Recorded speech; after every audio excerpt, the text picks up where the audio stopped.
This is a story that we see repeated again and again with the failure to launch population, each person, of course, with their own unique details.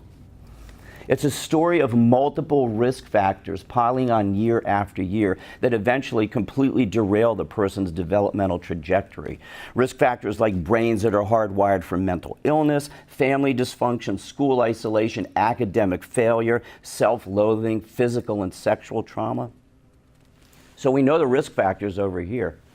How do we get to this developmental paralysis over here? What are the underlying psychological processes that bring us there?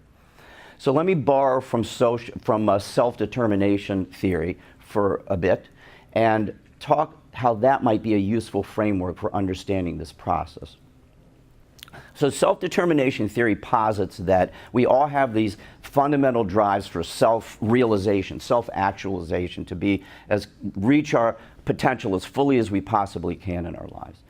And that process of self-actualization occurs when it is fueled by the requisite amount of intrinsic motivation.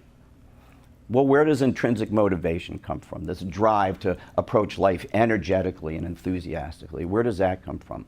Again, this theory posits that there are three basic human needs that have to be fulfilled by a nurturing environment.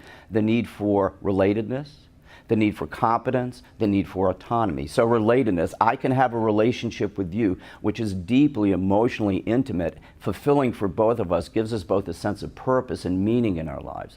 Competence, I've got that can-do in my social, financial, academic, employment, family realms.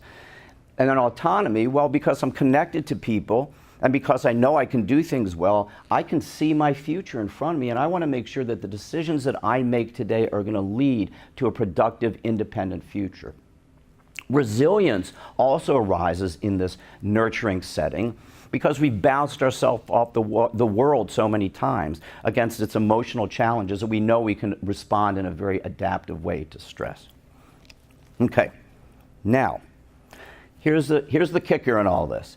The full development or blossoming of all of these positive psychological traits that we've reviewed, the autonomy, the competence, the relatedness, the intrinsic motivation, the resilience, the self-actualization, all of those traits, their development is predicated on the presence of a loving, nurturing home, as well as the emotional gains that we derive from other supportive communities, social, academic, employment.